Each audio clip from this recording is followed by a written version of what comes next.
Jack నుంచి వచ్చాము. నా పేరు రమేష్ యాదవ్, అడ్వకేట్ నేను. మల్లన్నపై దాడి జరిగిందని తీవ్రంగా మేము ఖండిస్తున్నాము. ఇలాంటి దాడులు మళ్ళీ ఎప్పుడైనా కవితక్క చేసిందనుకో, కవితక్కని ఇంట్లో నుంచి బయటకు కూడా వెళ్ళలేము. బీసీ సంఘాలన్నీ కవితక్క ఇంటి ముందు కూర్చుంటాయి, ధర్నాలు చేస్తాయి. కవితక్క నువ్వేమనుకుంటున్నావు ఏం లేదో, మల్లన్నపై ఈసారి నీ కంటి చూపు బండి మేము నిన్ను ఇంట్లో నుంచి బయటకు వెళ్ళనియము. జాగ్రత్త కవితక్కను. నా పేరు జంగయ్య ముదిరాజు. నేను రంగారెడ్డి జిల్లా మత్స్య కార్మిక సంఘం జిల్లా ఉపాధ్యక్షుడిని. నేను షేరింగ్పల్లి మండల్లో నిరుపేదలకు గుడిసెల పోరాటంలో పనిచేస్తున్నాను. అన్నా అంటే ఉన్నా అనే వాదనతోటి మల్లన్న గారు ఆ రోజు ఉదయం నుంచి సాయంత్రం వరకు గుడిసెల పోరాటంలో పాల్గొన్నాడు. మా కోసం ఎంతో శ్రమించాడు. ఈరోజు 20 ఏళ్ళ నుంచి వాళ్ళు గుడిసెలు వేసుకున్నా కానీ ఏ ఒక్క లోకల్ లీడర్ కూడా వాళ్ళకి సాయం చేసిన వాడు లేడు. అన్నా అని ఒక్క కాల్ ఆడపిల్లలు ఆడబిడ్డలు మా చెల్లెళ్ళు ఫోన్ చేసి అమ్మ నేనున్నా అని చెప్పి మధ్యాహ్నం వచ్చాడు, సమస్య పరిష్కరించాలని చెప్పి వచ్చాడు. మరి సాయంత్రం దారుణంగమైన పరిస్థితి, ఒక గొర్రెలను లేచి దొడ్లో వేసినట్టు రేకులు వాతుంటే వచ్చి అన్ని ధ్వంసం చేయడానికి ఆలోచన చేశాడు, చెప్పాడు. చేద్ర పద్ధతి కాదని చెప్పాడు. అలాంటి అన్న పైన ఈరోజు ఇక్కడేగా రాష్ట్ర వ్యాప్తంగా బీసీ నాయకుల పైన మల్లన్న మీద దాడి చేయడం చాలా ఘోరమైన పరిస్థితి. ఇలాంటి దాడులు జరిగితే మేము బీసీలం ఒప్పుకోము. మా ఓటర్ లిస్ట్ ఎంతో మీకు తెలుసు, మీ ఓటర్ లిస్ట్ ఎంతో కూడా మాకు తెలుసు. కానీ మేము ఇంకా ఓపిక పడుతున్నాం. ఓపిక పట్టే ప్రసక్తి అయిపోయింది. బీసీలను ఎదగకుండా మీరు చేసే పప్పులు ఉడకాయి. మీ ఆస్తులు ఎలా ఆఫ్టర్ మల్లన్న మీద చిన్న ఇష్యూ ఇది, మల్లన్నకు ఎంటుకతో సమానమే ఇష్యూ. కానీ మీ ఆస్తులు ధ్వంసం మీరు ఇక్కడ నుంచి వెనకటికి నవాబ్ ఇక్కడ నుంచి తెలంగాణ విడిచిపెట్టిపోయి దుబాయ్లో బతికి బానిసగా చనిపోయిన మొన్న అదే చరిత్ర పేపర్లో టీవీలో న్యూస్లో చూసురు. మీరు కూడా మీ ఓటర్ లిస్టు మీ శాతం ఎంతో తెలుసుకోండి. మా బీసీలను ఎస్టీలను అనగదొక్కి మా ఓట్లతోటి గెలిచి మమ్మల్ని ఈరోజు ఇబ్బందులు పడుతూ దాడులు చేస్తారు. కాబట్టి మా పైన మా బుద్ధి తక్కువ కుక్కలు మా పైన దాడి చేస్తున్నాయి. కాబట్టి అలాంటి కుక్కలు కూడా మారి మన ఐక్యత మనం కూడా మన పిల్లల చదువులేంది, మన బతుకులేంది అది ఆలోచన చేయాలా. ఇలాంటి ఎదిగే నాయకులకు మనం సహకరించాలా. మల్లన్న పైన ఎలాంటి దాడి మళ్ళీ జరిగినా కానీ మహిళలు బీసీ సంఘాలు ఏ ఒక్కటి కూడా వెనక కూకునే ప్రసక్తి ఉండయి. ఇక్కడ నుంచి మీ టైం దగ్గరకు వచ్చింది. కాచుకోటి వచ్చే ఎలక్షన్లో బీసీ ముఖ్యమంత్రి కూడా చేయడానికి మల్లన్న ముందుంటాడు. అవసరం అంటే మల్లన్న కూడా బీసీ ముఖ్యమంత్రి చేస్తాము. కవిత గారు ఇంకా మన ఉన్నత వర్గాల నాయకులు కూడా మొన్న రకరకాల రాష్ట్రాల్లో ఈయన ఎమ్మెల్సీ మల్లన్న ఎమ్మెల్సీ కాగానే కొంతమందికి భయం పుట్టుకుంది. అలాంటి భయం వస్తుంది కాబట్టి మల్లన్న నిలవకుండా ఇలాంటి చిల్లర రాజకీయాలు చిల్లర దాడులు చేయడం కరెక్ట్ కాదు. ఇలాంటి దాడులు జరిగితే మా మహిళలు మా చెల్లెలు ఎస్సీలు ఎస్టీలు బీసీలు ఎవరు ఒప్పుకునే పరిస్థితి ఉండదు. ఖబర్దార్ జాగ్రత్త కవిత గారు, ఖబర్దార్ ఖబర్దార్ ఖబర్దార్. పేరు కృష్ణ, శర్లింగంపల్లి జేఏసీ ప్రధాన కార్యదర్శి మల్లన్న టీం. కవిత చేసే పనులు ఎవరు ప్రశంసించలేరు, చాలా ఘోరము. ఇంకోసారి మల్లన్న పైన దాడి చేస్తే ఖబర్దార్ కవిత, ఇంకోసారి చేస్తే మాత్రం ఎట్టి పరిస్థితిలో ఊరుకునేది లేదు. మేమంతా దాడి చేస్తాం మీపై కూడా, మేము తక్కువ లేదు. ఖండిస్తున్నాను కవిత. మల్లన్న నాయకత్వం, మల్లన్న నాయకత్వం, మల్లన్న నాయకత్వం. అన్న జేబీసీ మరి ఇక్కడ వచ్చినట్టు మరి షేర్లింగంపల్లి నుంచి మా అక్క చెల్లెల అన్న తమ్ముళ్లకు మరి పెద్ద ఎత్తున మేము రావడం జరిగింది క్యూ న్యూస్ ఆఫీస్కి. మరి అలాగే మరి తీర్మార్ మల్లన్న క్యూ న్యూస్ అధినేత మరి ఆయన మీద మొన్న దాడి చేయడం మాకు చాలా బాధాకరమైన విషయం. మేము అందరం కలిసి మా టీం సభ్యులం అందరం అన్న టీం సభ్యులం అందరం కలిసి పరామర్శించడం రావడం జరిగింది. అన్న కోసం తెలుసుకోవడం ఆఫీస్ అంత దొరికి మేము రావడం జరిగింది. మరి ఇంకోసారి కూడా మా బీసీలో ఏందో మా సత్యంతో మేము చూపిస్తాం రాబోయే రోజుల్లో. 2028లో మా బీసీ ముఖ్యమంత్రి మేము ఎట్లా పోరాడుతాం మీరు కూడా చూస్తుంటారు.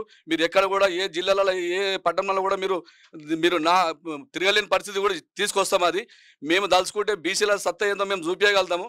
ఈరోజు మీరు అన్న మీద ధ్వంసం చేయడం ఈరోజు రాష్ట్ర వ్యాప్తంగా అందరు చూస్తున్నారు. మా బీసీ సోదరులు అక్కలు చెల్లెలు అన్నలు తమ్ములు రాష్ట్ర వ్యాప్తంగా ఖబర్దార్ కవిత గారు, మీరు మీ కుటుంబంగా మీరు సక్కలేరు, మీ కుటుంబమే మీకు సరిగా చూస్తలేరు. మీరు మీ అన్న మీదో మీ నాయన మీదో మీ అన్న తమ్ముని మీదో కోపం తీసుకొచ్చి ఇవాళ మా అధినేత మా అన్న మీద మీరు దాడి చేయడం అది కరెక్ట్ కాదు. దాన్ని తీవ్రంగా ఖండిస్తున్నాము. జై బీసీ. అన్న మా కోసం పోరాడుతుండు. మమ్మల్ని ఒక ఇల్లు నిలబెట్టాలని పేదల కోసం మంచిగా పోరాడుతుండు. మా కోసం ఇట్లా దాడి చేయడం కరెక్ట్ కాదు. మా బీసీల కోసం మేము పోరాడతాం. అన్నకి అండగా ఉంటాము. ఇక్కడ దాడి జరిగిందని చెప్పేసి మేము ఇక్కడ మాట్లాడి పరామర్శించడానికి వచ్చినాం. మేము ఇక్కడికి బస్పత్ తారక్ నగర్ గౌల్ దొడ్డి మాది. మొన్ననే మా అన్న మా ఇల్లు కాపాడిండు, మమ్మల్ని నిలబెట్టిండు అక్కడ వచ్చి రాత్రి 9 గంటల రాత్రి వచ్చేసి. ఇట్లా దాడులు చేయడం కరెక్ట్ కాదు. మీకు ఎంతవరకు న్యాయం అనిపిస్తుందో మీరే ఊహించుకోవాలి ఒకసారి. ఇలాంటి దాడులు చేస్తే బాగుండదు ఇంకొకసారి. కవితక్క ఖబర్దారు. గౌల్దొడ్డి బసత్ నగర్ నుండి వచ్చాము మేము. మల్లన్న మా కోసం సాయం చేశాడు, వచ్చాడు. నైట్ వచ్చి గుడిసెలు గులగొడుతుంటే రేకులు బాతుతుంటే ఇట్లా కులగొట్టాడు. మా దగ్గరకు వచ్చి సాయం చేశాడు. కవితమ్మ వచ్చి అన్న మీద దాడి చేసింది. అట్లా చేయకూడదు. మా కోసం అండగా అన్న మా కోసం ఉన్నాడు. ఇప్పుడు మా కోసం పోరాడుతున్నాడు, చెల్లెళ్ళ కోసము, అమ్మల కోసం, అందరి కోసం కొట్టాడుతున్నాడు. అట్లా చేయకూడదు. ఎందుకంటే అది న్యాయం కాదు. అందరి కోసం, పేదల కోసం కొట్టాడుతున్నాడు. అందరి కోసం, మన కోసం వినబడుతున్నాడు. రాజకీయాల్లో మనం ఇవి వెళ్ళచ్చు కాదు. మన అందరం మంచిగా ఉండాలి. అన్నతోటికి రావద్దు. ఏంటంటే మా కోసము మల్లన్న చాలా తపన పడ్డాడు గుడిసె దగ్గరకు వచ్చి. ఏ విధంగానంటే అక్కడ చాలా మంది పేదవాళ్ళు ఉన్నారు. వాళ్ళ కోసము రాత్రి 11 గంటల దాకా వర్షంలో ఉన్నా కానీ కొట్లాడడానికి వచ్చిండు. ఎందుకు వచ్చిండు? రాజకీయం చేస్తుండని కాదు. పిల్లలు ఉన్నారు, మా క్యాస్ట్ వాళ్ళు ఉన్నారు, లమ్మడోళ్ళు ఉన్నారు, మాదిగోళ్ళు ఉన్నారు, మాలోళ్ళు ఉన్నారు, అందరు ఉన్నారు చెప్పేసి అక్కడికి వచ్చిండు. అందరూ రాజకీయమే చేస్తున్నారు కదా, మరి ఆయన చేసింది తప్పని ఆయన మీద దాడి చేసిరా? మంచానికి కంచానికి పోటీ అన్నప్పుడు మీరు రాజకీయమే చేస్తున్నారు కదా, ఆ మాటకు తెలుసుకొని మీరు వచ్చి దాడి చేసేది ఉండి. ఆయనని కొట్టిర్రు. ఏదైనా జరగరానిది జరిగినుంటే అందరము బాధపడుతుండే. అట్లా చేయడం కరెక్టు కాదు. రాజకీయం చేస్తున్నారు కదా, మీకు ఆ మాత్రమైనా తెలివి ఉండాలి. ఎందుకు కొట్లాడతారు? ఆ మాటకి సమాధానం ఏమైనా నీకు డౌట్ వస్తే నువ్వు అడిగేది ఉండే.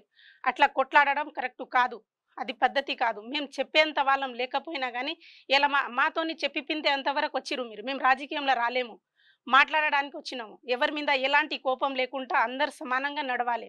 ఇది వేరే రాష్ట్రం కాదు, మన రాష్ట్రం కోసమే కదా మీరందరూ పోరాడుతురు. వేరే వాళ్ళ కోసం కాదు కదా. మరి మీరు అంత రాజకీయం చేస్తున్నప్పటికీ అక్కడ గుడిసెలలోకి కూలగొడతారు. మళ్ళా మా కోసం ఎవరు వచ్చి సాయం చేసినా చేయకపోయినా మా అందుబాటులో మాకు వచ్చే వాళ్ళ మీదనైనా మీరు దాడి చేయకుండా మీరందరు కలిసి ఉండాలి. మమ్మల్ని కూడా కలుపుకొని నడవాలి. అక్కడికి ఎలాంటి ప్రాబ్లం లేకుండా మల్లన్న మాత్రమే ఆడ సాయంగా నిలబడిండు. ఆయనకు మేము రుణపడి ఉంటాము. ఆయనకు మళ్ళా ఇంకొకసారి ఇలాంటివి చేయకుండా ఏదైనా సరే ఆయన పేదోళ్ళ ప్రజల కోసం మాత్రమే నిలబడుతుండు. ఇంకొకసారి దాడికి చేయడానికి మీరు రావడానికి వీల్లేదు. అది కరెక్టు కాదు. అది మీకు మీరే అబ్జర్వ్ చేసుకుంటే చాలా మంచిది. ఇంకొకసారి ఇలాంటి దానికి మల్లన్న మీద మళ్ళీ చెప్తున్నా, అలాంటి దాడికి రాకండి. ఆయన సాయం చేసే వ్యక్తి, సాయానికే నిలబడుతుండు. ఎవరి మీద కుట్ర చేసి ఏమైనా ఆగం చేయడానికి కాదు. మహిళల కోసం నిలబడుతుండు, ఎస్టీ ఎస్సీల కోసమే నిలబడుతుండు. అలాంటివి ఇంకొకసారి చేయకండి. నేను ఈరోజు బసవ తారక నగర్ గౌలిదొడ్డి వాసులందరూ వచ్చారు ఇక్కడికి. మా అన్న మా కష్టకాలం నిలబడ్డాడు. మా గూడును చెడగొడితే అర్ధరాత్రి వచ్చి రేగులు గులగొట్టి మా ఇళ్ళని చెదరాలు చేస్తే వచ్చి ఆదుకున్నాడు. వర్షం వచ్చిన 11 గంటల నైట్ దాకా వచ్చిండు. మా కుటుంబాన్ని నిలబెట్టిడని వాళ్ళు అన్న మీద దాడి జరిగితే బాధతో ఇక్కడికి వచ్చారు, సంఘీమదలకి వచ్చారు. వాళ్ళందరూ చెప్పిండ్రు, చాలా బాధ వేసింది. అందుకు మల్లన్న గారిని ఓదార్చడానికి సంఘీమతలకు వచ్చిన మీ అందరికీ నేను కృతజ్ఞత తెలియజేస్తున్న బీసీ చేసి తరఫున. అదేవిధంగా మల్లన్న